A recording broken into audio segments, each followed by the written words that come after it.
I can't believe Harry Sisson sat on Piers Morgan with a straight face and refused to answer the simplest of simple questions ever known to man. It's mind-blowing. It's crazy that we're at this place where you can't answer the question on gender, the most simplistic response to something you learn when you're a kid. But before we get into that, I want to remind you guys to subscribe to Resist the Mainstream, because it assures YouTube you're enjoying our videos, and in turn, they'll continually show up in your feed and they'll push it out to more people. I'm Titus. Let's get into this video. Do you think there should be more than 2 genders in America? Yeah, I don't know what that executive order means. I don't know what the president declared. It means there are 2 genders, male and female. Do you disagree with that? How many genders are there, Harry? Yeah, come on, little guy. How many genders are there? Again, these guys don't know what they're talking about, so they won't be able to answer. Harry, how many genders are there? How many genders are there, Harry? How many genders are there? What's the legal? I'm gonna use Joe Biden's answers. At least 2. At least 2. That's Now I'm going to use Joe Biden's answers. Also, Dave, you didn't need to say little guy. We don't need to insult people. We don't need to come at them hard. Obviously, Harry Sisson does it on a daily basis, but let's be the bigger man. Be the better person. We won. That is our revenge. We won. But this is the thing. The Joe Biden answer, the guy who can't put 2 sentences together, the guy who was clapping the whole time during the inauguration, the guy who doesn't know where he is half the time, that's the guy whose advice, that's the guy you're going to repeat. You're going to use his saying. There's 2. That's it. But it's so insane to me that he refuses to acknowledge the question or to respond to the question when we all know what it is. We all know how many genders there are. And it's so embarrassing that we live in a time we act like we don't. Well, how many more are there than male and female? That's a TikTok answer. No, there's at least 2. Yeah. There's at least 2. Well, no, hang on. There's male and female. Kid is like human brain Donald rot. Trump says there's male and female. There are 2. Okay, Dave. How many more are there after male and female, Harry? There's at least 2. Now, anyway, let me get back to How many more are there? What are the other ones? There's at least 2. What are the other ones? Harry, let's try it this way. You're a female. What is the other gender? It's so funny. It's so funny how these conservatives just get time to lie on this show, but when I'm speaking, they all interrupt and there's no problem. Question. You've just been asked a very simple question, Harry. Harry. Conversation with Piers, not you, Mr. Combe. Relax for me. Harry, Take a you breather. simply Thank got you so asked much. if there are at least 2 genders, how many more are there than male and female? Piers, you asked me about Donald Trump's executive order. I'm trying to explain how legally it makes absolutely no sense and it's going to get sued in court. Then we go into culture wars with Dave Rubin and this Ferguson guy asking how many genders are there. I'm trying to answer your question. They're screaming their faces off. Your issues that don't matter. I'm asking you. Oh God, this child. And Piers, I'm asking you, Harry. Piers, how many genders and I'm are answering there? your question. Harry, Piers, I've answered your question. Harry, how many genders are there? 2. There are at least 2. 2 or at least 2? Are there 100? Hang on, Are there Ben. 100? Hang on, Ben. I've got More this. or less than 100? Can I answer the question? Yes, for Cornell. Brother Harry? Answer the question. Can I answer the question Yes. for Brother Harry? Because Brother Harry trying to hold help on. him out, Cornell. That according to Shakespeare, all of us are androgynous. There are men and there are women. There are different sizes of human beings, all made in the image of a God that has a dignity and a sanctity.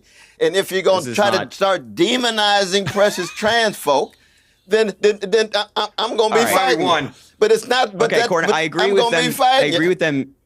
I agree. Don't demonize trans folks. This is all the left has. I want to know, why are we going according to Shakespeare?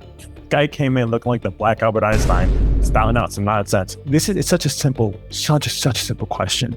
And he kept trying to sidestep. He's saying, oh, all these conservatives come on here and they lie all the time. They're spouting all this rhetoric and rushing Dave Rubin. And all they want to say, and they're both insulting each other, just throwing names at each other. It's ridiculous. Yeah, it's entertainment value, but it's like this is getting us nowhere, just screaming and yelling at each other and calling each other names. But simple question. You said I was trying to answer the question while not answering the question. The question was, how many genders are there? At least 2. No, you have to elaborate. If you're going to be a freaking champion for transgender people, you better be able to explain in detail how many there are, what it looks like, what it means, but at least 2. So you don't actually believe in this rhetoric you're spewing. You're just trying to win political points with the side that you're aligned with. And this is the problem I have with all of this politics and social media influencing. Is this part right here is people will literally just say anything for views and clout, and it's so annoying. We're gonna pull up another clip here with him talking about DEI, another wonderful, fun conversation to have with someone who's unhinged. So let's get into that video. Has the pendulum of DEI swung too far, where actually the same problem that Cornell identified rightly about what was going on in the slavery years, completely right to say that, but has it gone too far now as a corrective tool where actually mediocrity has surpassed meritocracy? And who does that help when that happens? I think nobody. I would say, based on what we just saw out of the Biden administration and leadership, the answer is yes. But I go back to Martin Luther King's dream. If you look at Martin Luther King's dream, his dream was not to have people succeed or fail based on the color of their skin. It was to choose the best regardless of their skin color. And that was the dream he talked about that people seem to have forgotten. It was a dream he talked about in Memphis, my hometown, the day he was assassinated. He talked about the day before. And what his dream was not to have a pie that is, okay, how many transgender people do we have in the pie, or gay, or lesbian, or black, or white, or Hispanic, and have a kumbaya pie. His goal was that you never judge someone based on the color of their skin. His goal was to say the best should lead. The best should succeed. It should be merit-based. It should not be based on if you're black, white, Hispanic, gay, lesbian. I don't even think he could have imagined transgenderism the way we have it now. And that is what you're missing here, is that what Donald Trump is saying is, give me the best and the brightest. Don't give me some kumbaya pie that is a mandate for 17 transgendered and 17 gay and 17 straight and 17 black and 17 white and make up 100 people. He's saying, give me the best and the brightest, regardless of any of that. That was Martin Luther King's dream that he had for this country. And when you do DEI, the way that the left has done it, you're saying, no, we only want these certain things first and foremost, and everyone else shut up and sit down. That is not the American dream that Martin Luther King had. Yeah, I mean, Harry Sisson, how can you disagree with that in all good conscience? Be prepared to hear the stupidest thing you'll ever hear. I don't even know what the hell he just said. He just ranted for like 2 minutes believe you, about actually. absolutely nothing. Yeah, he just ranted for 2 minutes about you don't absolutely understand what he nothing, said. about It was a bunch pretty of damn nonsense. clear, dude. Look, he wants to bring up MLK and his dream, and the idea that he supports Donald Trump while simultaneously supporting MLK is laughable. So you can't answer the question. He said, what did he say that was wrong? What MLK's dream was. And it's what you do. You project and vilify people and characterize them as bad people, and so their ideas are wrong. You're not even answering the question. What did he say that you disagree with? What did he say that was wrong when it comes to meritocracy and people getting things because of what they bring, the value they can provide, the skills they have, irregardless of their skin color and their gender and all that stuff? That doesn't matter. Answer that question. I think how we need is to have that opportunity laughable? for everybody. We need to have how is that opportunity for laughable? everybody. Just I'll explain it if you just stop talking. Nobody needs to hear you speak 24/7. I guarantee it. Donald, it's just ironic that he supports Donald Trump and MLK because, a lot of Donald Trump's policies are directly hurting a lot of the people that MLK advocated for. Even if you're talking about working class Americans, I'm happy to tell you again, if you would stop talking. Working class Americans, like with tariffs, for example, MLK spoke extensively about helping middle class Americans come up through the ranks. With these tariffs, it's just going to raise costs for everybody. All these folks have been complaining about high prices for 4 years. 25% tariffs on Canada, where we get a bunch of our lumber and our oil, for example, that'll make everything more expensive. And 10% more tariffs on China, 25% tariffs on Mexico.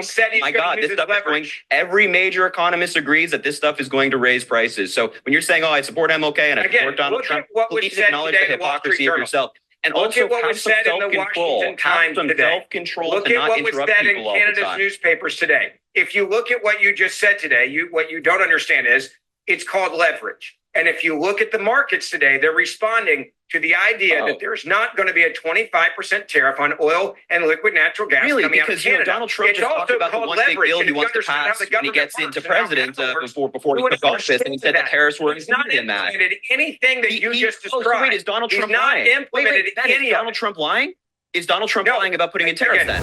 Harry Sisson, he's so tight. He's just mad that Trump won. And Trump did say he's going to use this as leverage. He's going to say, we're not going to be treated by all these countries anymore. We're going to make sure that they treat us right, they treat us fairly. And if they're not going to do so, then this is what we're going to do.